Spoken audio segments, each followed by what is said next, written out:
And whether that is comments, whether that is thumbs up, whether that is questions. So let's get started by a opener question. Opener question is, when I say the word stress, what is the first word that comes to mind? Put it into the chat. When I say the word stress, what is the first word that comes to mind? I'm very curious what all of y'all's was when I was thinking about this. I was like, stress, me. And I was like, oh, gotta work on that. Oh, I'm loving these. We got life, sleep, always, overwhelmed, back to school, hair loss. Yes. These are so good. When we think about stress, these are the first words that are coming up. What else do we have here? As in, I need sleep. Queso. Oh my God, I love it. My life. Yes. Oh, so good. Well, for all of you who do not know me, I am Ashley Connell, CEO and founder of Prowess Project. What Prowess Project does is we help educated, experienced, professional women pivot in their careers to become online business managers. We train them and then help them network and then match them up with the CEOs who desperately want to scale, but need the who into who's going to help them do that. So we are focused on, again, online business managers, matching them up with their visionaries. So today's session, I am so excited to talk about because 70% of the women who want to pivot in their careers to become online business managers, they have all decided to take the leap because they felt burnt out in their corporate job. They were done listening to other people. They were done with the politics. They were done with the butts and seats. They were done for the lack of flexibility. They were done that it was so overwhelming and all consuming. And it was all because of the corporate world and feeling burnt out and stress and just that stuck feeling. We are seeing that that is the catalyst to catapult people over to becoming an online business manager. So I am so grateful for being able to create this business where we are helping women with their professional solution, right? Like, okay, I was a project manager, but now I can become an OBM and have all this flexibility and have control of my time, money, etc. So that's a solution. But what we aren't covering in that is, how do you heal? How do you heal from all of the corporate nonsense and the burnout and the stress before you go take on this other thing, this other occupation, or while you're taking on this other occupation? Or how do I prevent, if I have gotten over my burnout, how do I prevent from getting burnout again while I'm creating this other business? And so that is why I am so thrilled to introduce you to Dr. Amanda Tracy. She is a naturopathic. I'm not good at this stuff, y'all. She will tell you all about it. I can't pronounce that. And I've practiced it like 3 times before this session. So I'm going to let her go into details, but she specializes in menopause. So I'm very excited to have her on. And with that, welcome, Dr. Amanda.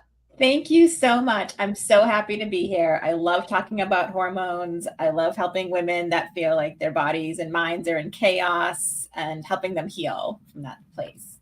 Oh, it's so good. It's so good. Okay, so Dr. Amanda, give us the nitty-gritty of how did you go from school to what you're doing now?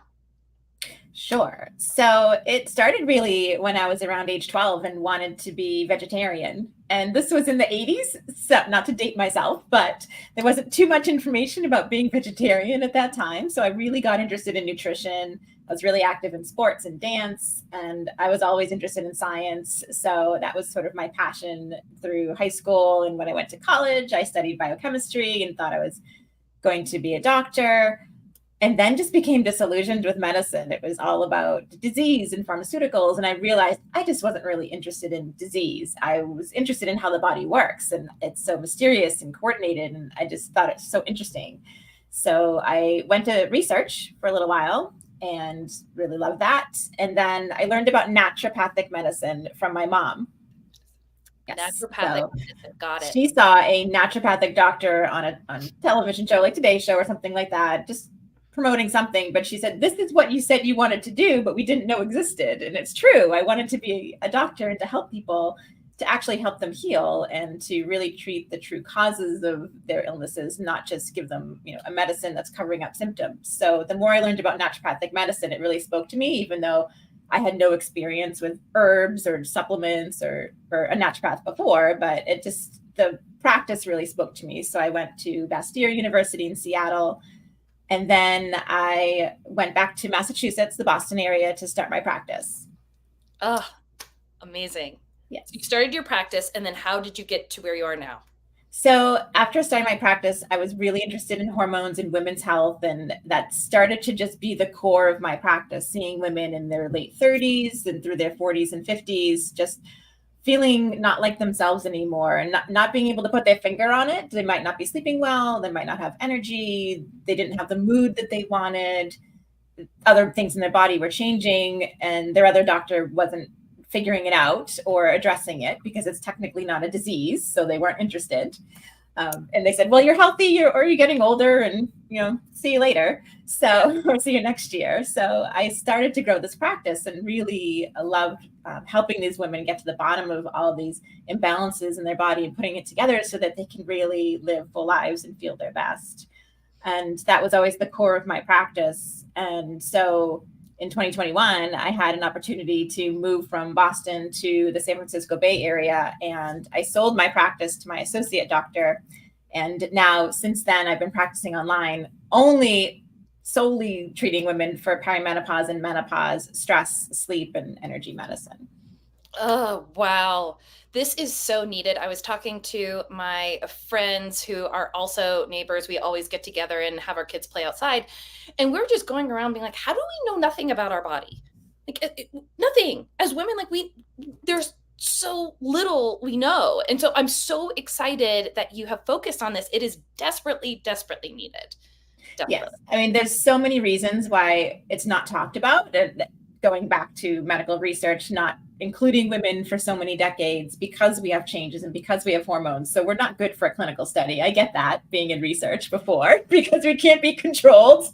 So I get that, but we don't know anything about how most of the pharmaceuticals that are approved now have not been studied in women. And even the birth control pill was only studied for 6 months of use. And most women are prescribed it for years or a decade. So we really don't have the medical research to know what's going on. So that's why doctors don't talk to you about it. But the tides are turning with, Gen X and millennials getting into menopause and perimenopause and demanding a different type of medicine and wanting to feel better, not accepting that, oh, I'm over 30, I should not feel well.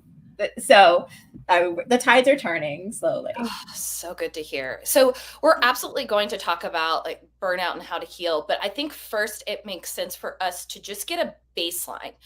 And I will be the first one to say, I know nothing about how my hormones change the older that I get. So can you give us a crash course on what is happening? Sure. And I'll definitely share some slides to do that, because once I start getting into biochemistry and talking about, these big, long words, I know people can glaze over. So I think it helps to have some pictures. So I'll do a little hormone one-on-one.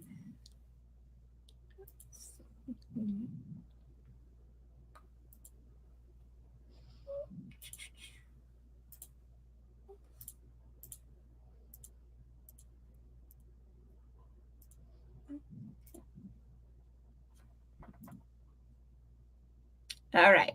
So when we're thinking about our hormones, humans have about 50 hormones that we know of, possibly a little bit more. And our hormones are really present to... Second, I'm not seeing your slides. Okay.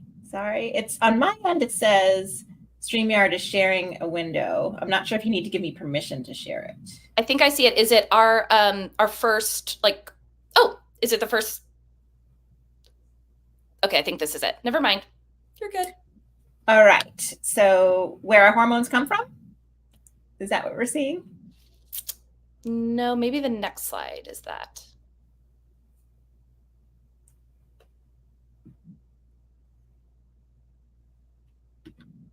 That one. Where do they come from? Is that it?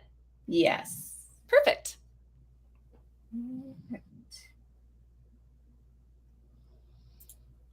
All right. Can you still see it? Yes, it's the slide deck, not in presentation mode. That's fine. Maybe that's why you're seeing two. I just switched to presentation mode, and I thought that might have been the issue, so I took it off. Let's see.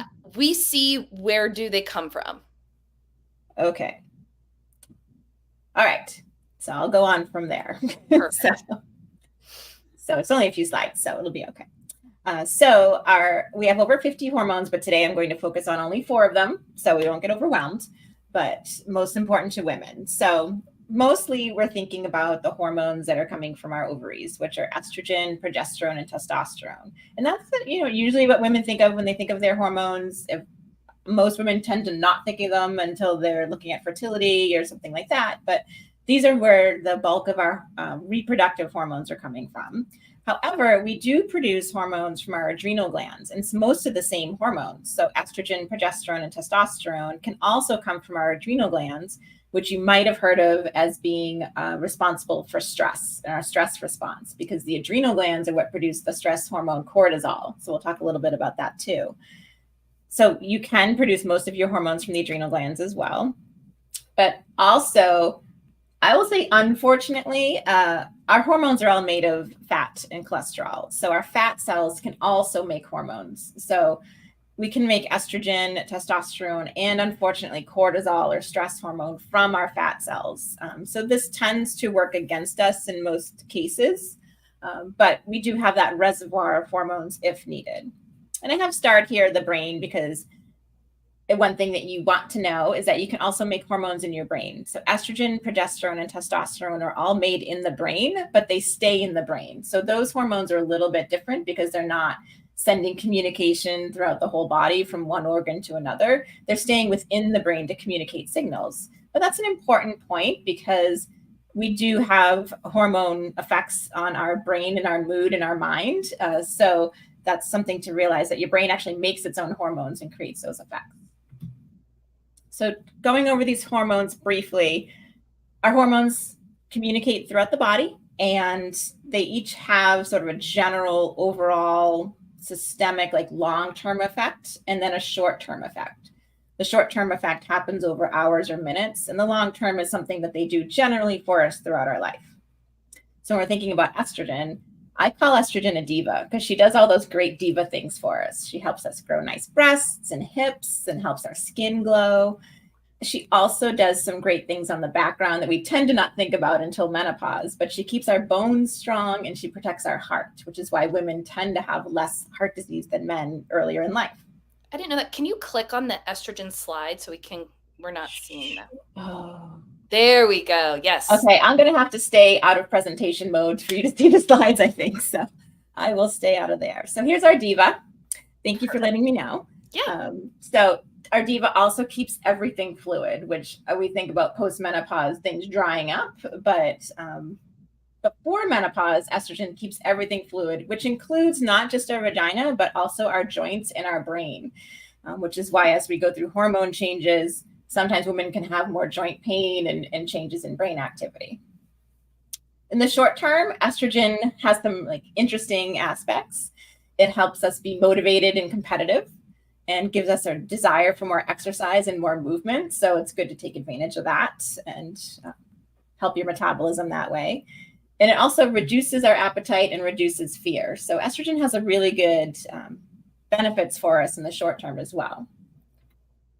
Balancing estrogen is the hormone progesterone. And while progesterone's not really a diva, she is the happy girl next door. She keeps us friendly. She keeps us happy, mostly because progesterone improves mood and promotes us to be calm and less competitive than estrogen. So we're more welcoming when we have more progesterone. Progesterone also does a lot of great things to keep us lean by helping our fat metabolism, and is also a diuretic and helps us sleep. So I really love progesterone. It's a really great hormone. In the short term, there's some interesting studies showing that progesterone helps to not only reduce inflammation, but it increases our desire for community. Again, that competitiveness is down, and it makes us want to be around more people. It's a very caretaking type of hormone.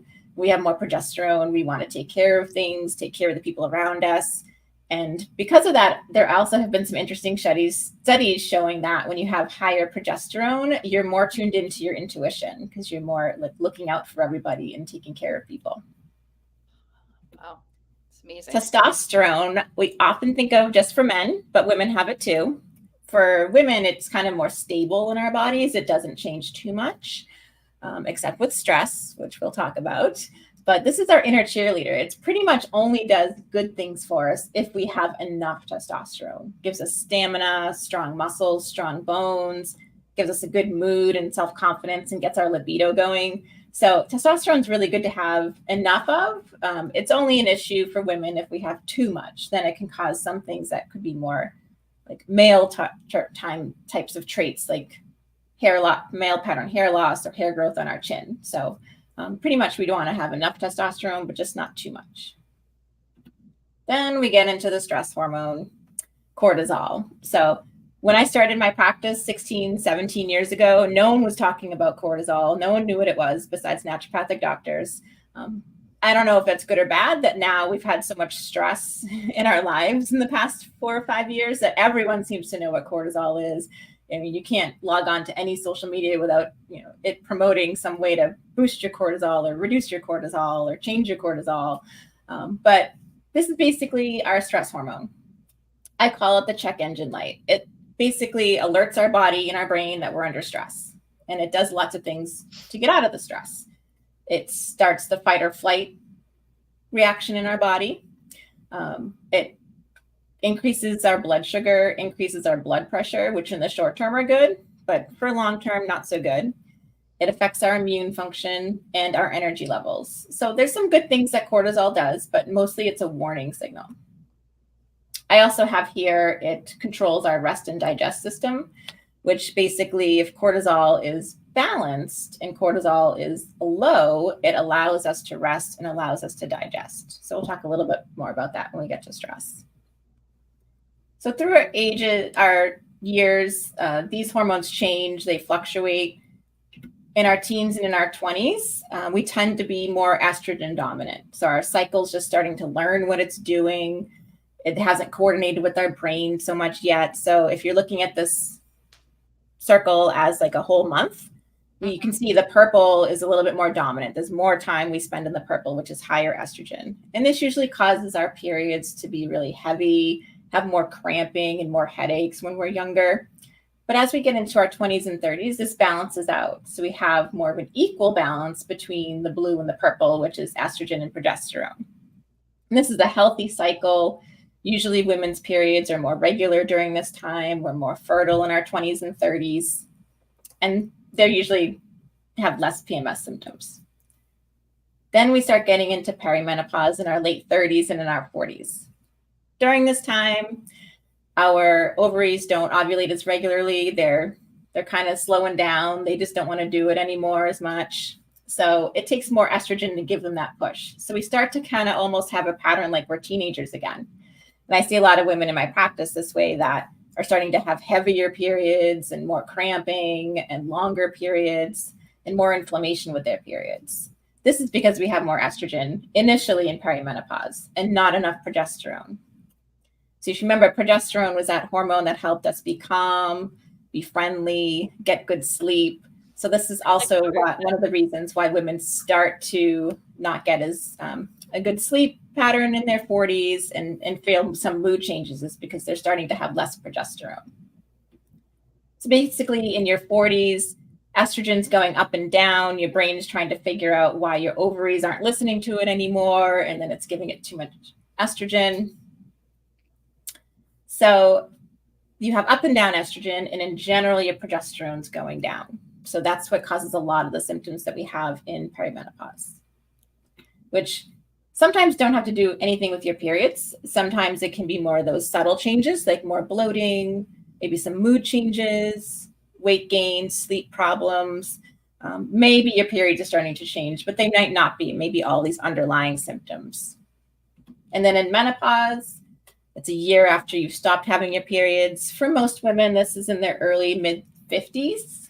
And for most women, because this is more settled and the hormones are more stable, they have a lot less symptoms. They're sleeping better, their energy can be better, their mood can be better, but they have some symptoms like hot flashes and night sweats that we can usually help. So those are the hormones throughout the years and what happens to them. This is fascinating. So then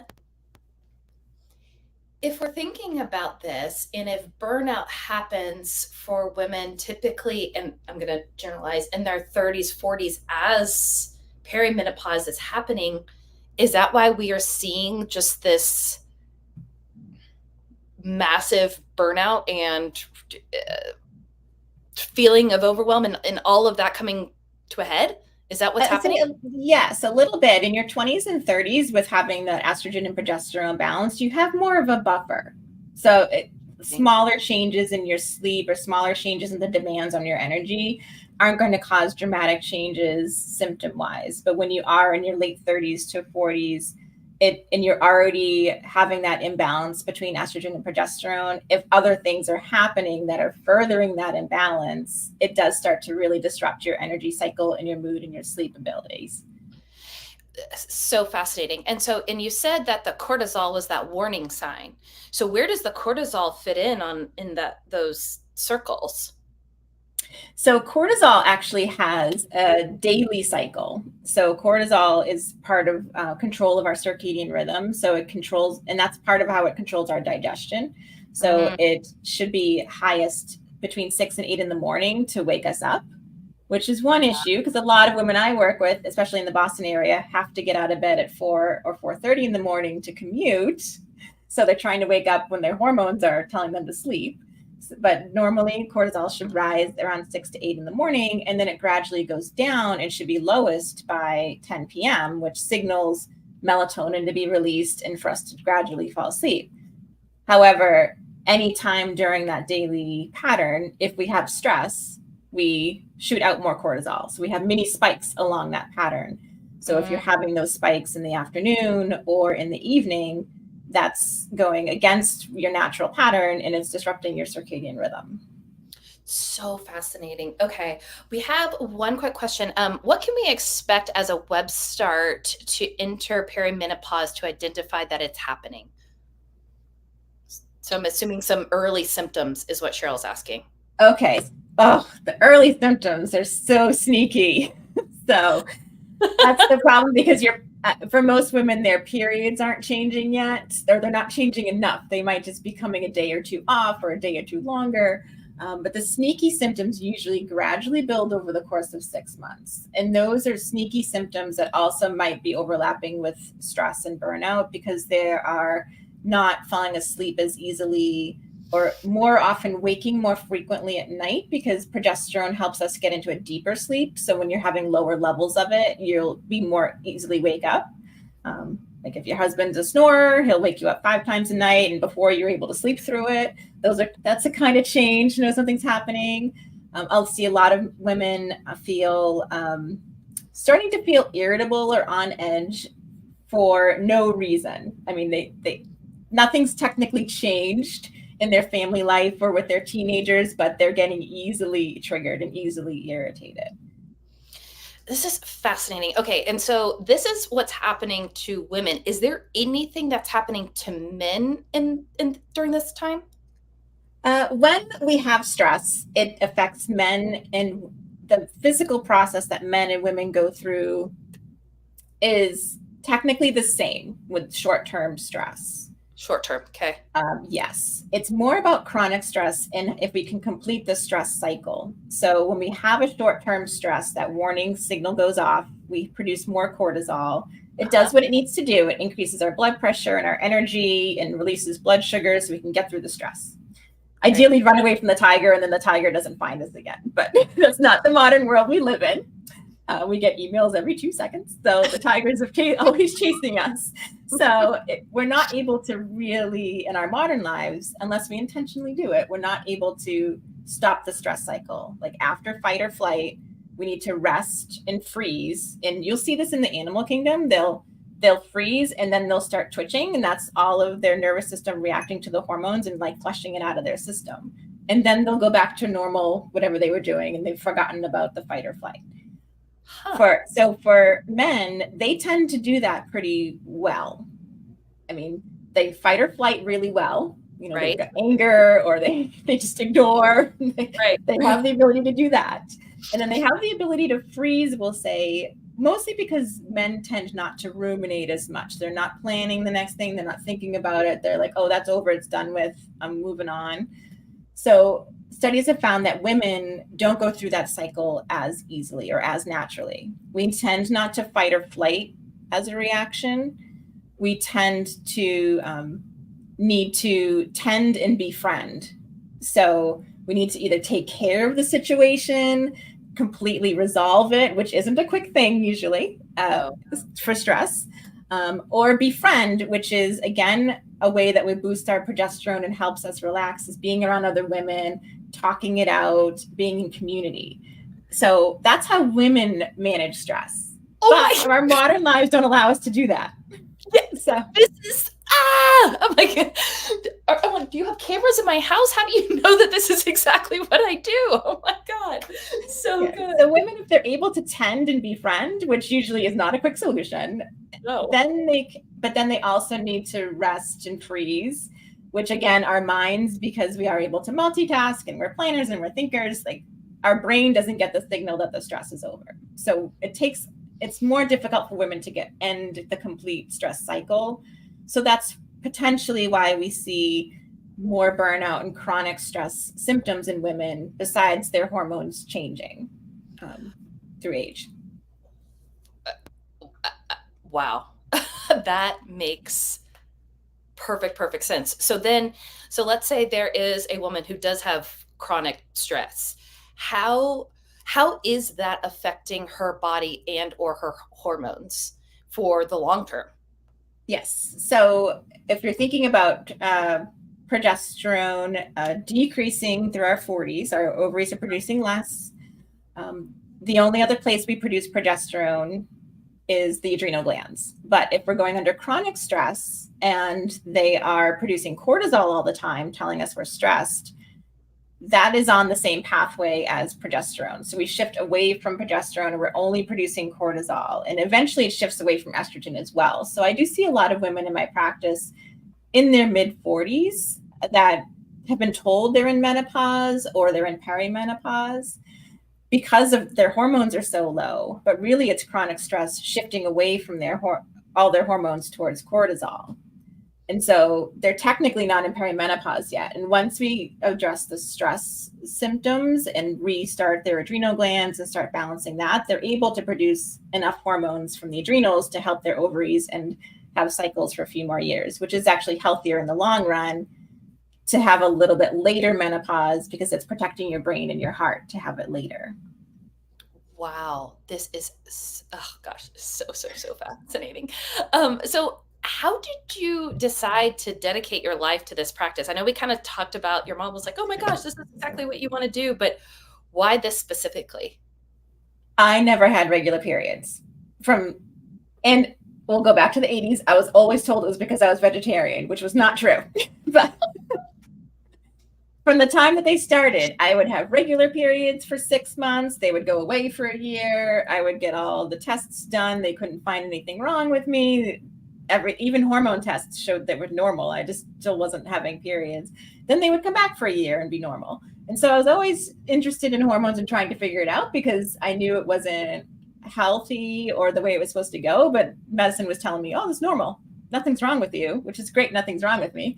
But it wasn't working. So when I was in naturopathic school, I mean, definitely solving my own hormone balance and figuring that out was key, which it did take until I was closer to 30, early 30s to really get it like clockwork. I mean, it really, for me, it was stress management and using herbal medicine and focusing on sleep. And ironically, going from vegetarian to full vegan was the trick. So the opposite of what they told me to do, which was eat meat. So cutting out dairy completely and eggs, which were just occasional things. But even cutting that out, I started having periods like clockwork every month with the full moon at 3 a.m. So it just was working to do it that way. So through myself, I was just interested in all of this. And then of course, when I was getting closer to 40, things started changing. But for me, when things started changing, it was really due more to burnout than my hormones. Oh, okay. So then what happened? So burnout hit on the eve of my 40th birthday, I'll say. Oh no. So we were taking some time off for a surprise trip. And all I could think of the night before driving home late from work was, when I get home from this trip, I have to plan a sabbatical, because I just I couldn't even conceive of going back to my clinic. I just was so tired. And then I didn't get a chance to do that because I got really sick on the trip. I got sick when I came home. I got sick again. My immune system just kind of shut down. I didn't get a chance to take the time off restfully. So that was my wake up call, having all of those illnesses and being really healthy otherwise. Right. My immune system just shut down, and I knew it had to do with the stress. And so I was burnt out. I made a lot of changes in my practice to work my way through that. And a lot of changes with my health too. So my hormones started to change, my cycle started to change. But as I healed through the burnout, that things have balanced out. And I would say now being 46, my cycles are a lot better than they were at 40 or 41. So even though I'm technically in perimenopause and getting close to menopause, things are better now than they were when I was 25 as well. So. Oh, wild. Stress. Yeah. Wild. Okay. So let's say that there are women in the audience who are like, I know I'm burnt out. Actually, can you define that? Can you define burnout? Because it's been a term that's kind of, I mean, again, sort of like cortisol, like through what we've been through the past 3 or 4 years, it's, become popular and something that people are talking about, but kind of like maybe too much in an umbrella term. Yeah. When I was going through it 6 years ago, it was starting to be talked about in the medical community for practitioners to be going through burnout because of the situation. I mean, not necessarily being a business owner, but being a caretaker and running a clinic and the demands of practicing. It was more commonly talked about in healthcare as a provider. Not necessarily in a healthy way. It was more like, well, it's expected that you'd be burnt out. So it was thrown around, but not really, the healing part wasn't out there yet.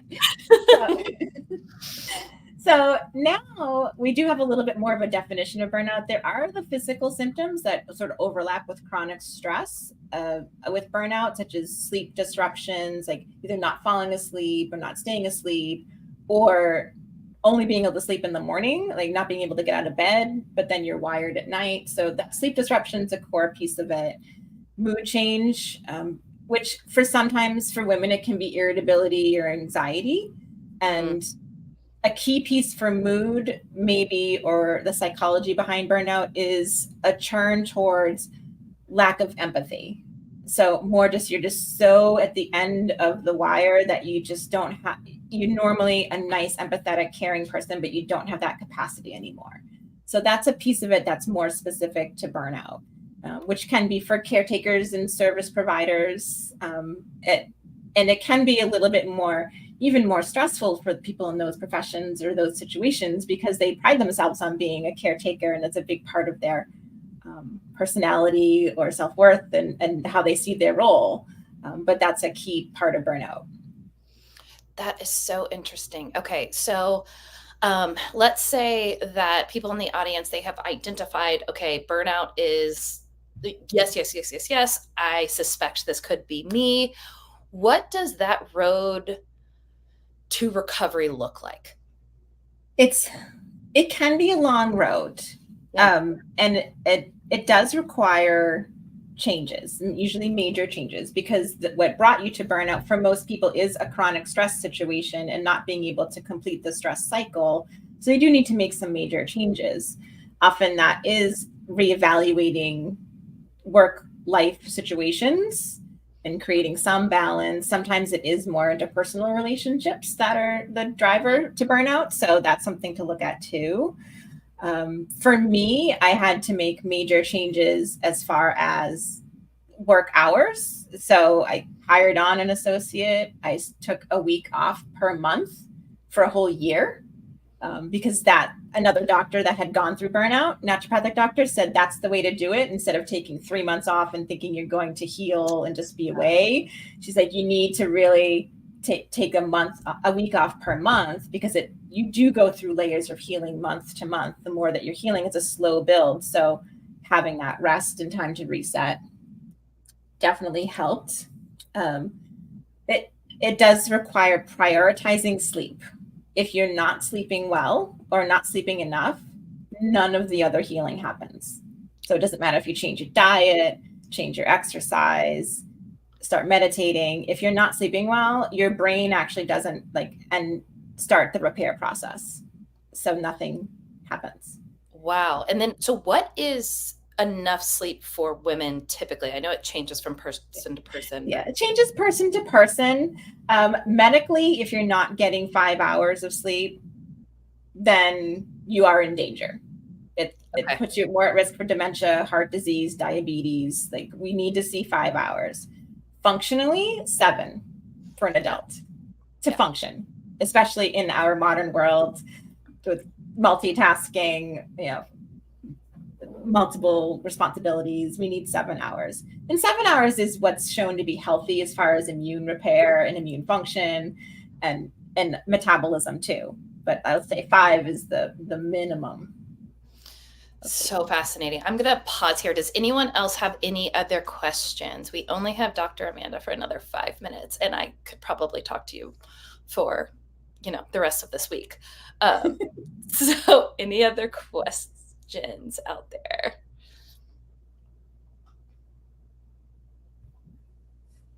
All right. So a lot of these women, as we said at the beginning, are coming out of corporate. They're having these symptoms of burnout. They need a new solution in their professional life because we all need money, and so they're switching over to being an online business manager. How do they go into that new chapter, that new business, that new profession with all of this in mind to prevent the same burnout that they had in their corporate life? What are some tips for them there? Yeah, it's so important because we often think, oh, I'll just change the job, which probably was really important to do, but that doesn't solve everything.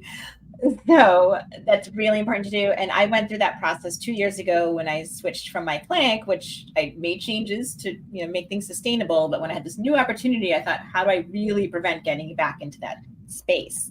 Right. Because I had an opportunity to, we'll say, control or have more intention around how things built.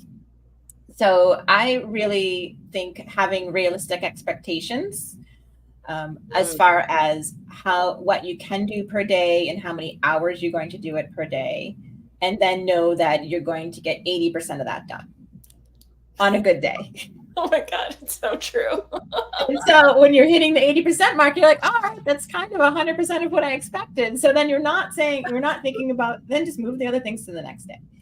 I really feel like time blocking helps. Instead of, I used to see 12, 15 patients a day, answer emails in between while I'm eating lunch, try putting things in when I could. Now I really focus on time blocking. I have certain days I see patients, certain days I'm corresponding with my VA. So I time block everything in hours, and I actually schedule on my calendar times to exercise and what I'm doing for exercise. I put on my calendar eating, time to eat, and time to cook. So it's just as important as the work. So I prioritize it on my calendar as importantly. That is, I tell myself all the time, I'm going to start time blocking. I'm going to start eating lunch away from my desk. I'm going to stop working at night. I suspect I know the answer to this, but what made you actually commit to it? Well, my experience before, and then also with going through burnout and seeing that I felt a lot of the changes I had made over the year or two after it had helped a lot. And I say it got me to a sustainable place. but it really wasn't until 2020 when things actually shut down. And like, where I was in Massachusetts, my clinic had to be closed for 2 months. And I did telemedicine, but it wasn't as demanding. And then I realized how good I felt after those 2 months. I was like, oh, I was just hanging on. I wasn't really healed. Right. So I realized that I was kind of fooling myself into kind of a new norm of hanging on. I didn't feel horrible, but I didn't feel great. So then I realized how good I could feel. So that experience really made me focus on this dream practice when I started the new practice. Like, what would my days look like? What would my week look like? And just planning it out and scheduling it. And I would say it works for me because I have a telemedicine practice. I see women all across the country, so they're in different time zones. So for me, time blocking and kind of taking advantage of where different people are in their days and when they want to take appointments kind of works for me now. Well, so Dr. Amanda, that is a perfect way to really wrap all of this up. I have gotten no less than 3 side email texts and DMs of, oh my gosh, tell me more about Dr. Amanda. How can we work with her? So tell us, what are you offering? How are you helping women? What does that look like? So I do work with women all across the country in any state. Their laws are vary state per state as far as some things, but I can see women in every state and help women in every state. And I primarily do one-on-one and group programs. One-on-one, I have my core program is about 3 to 4 months where we focus on everything we talked about today. Primarily hormones, stress, the interplay between them, and then your energy, your sleep, and your mood, and creating a plan to foster healing in all those areas.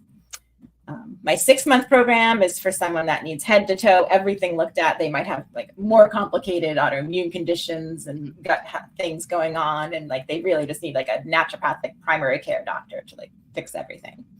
So I have both of those programs. And then the group hormone boot camp I run a few times a year.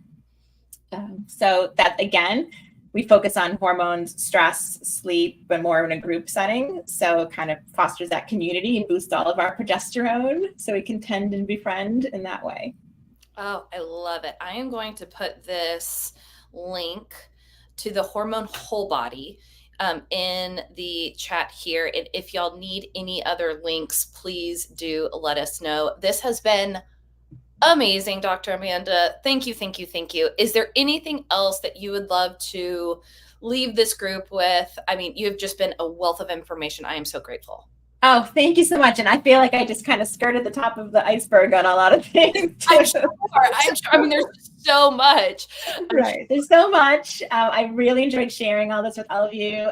If you go to my website, dramandatracy.com, there is a recipe guide and a nutrition guide that you can download that helps with what foods to eat to help with hormones. So that's often helpful. And through my website, people can reach out to me and we can work together. Oh, fantastic. Yeah. Well, thank you, thank you, thank you. I really appreciate all your time, all your wisdom. It has been amazing. And everyone who is on the live stream, thank you, or watching the replay. I'm sure you are all giving Dr. Amanda a massive round of applause. And again, if you have any questions, feel free to reach out to me. If not, I will see you next week. Thank you, everyone.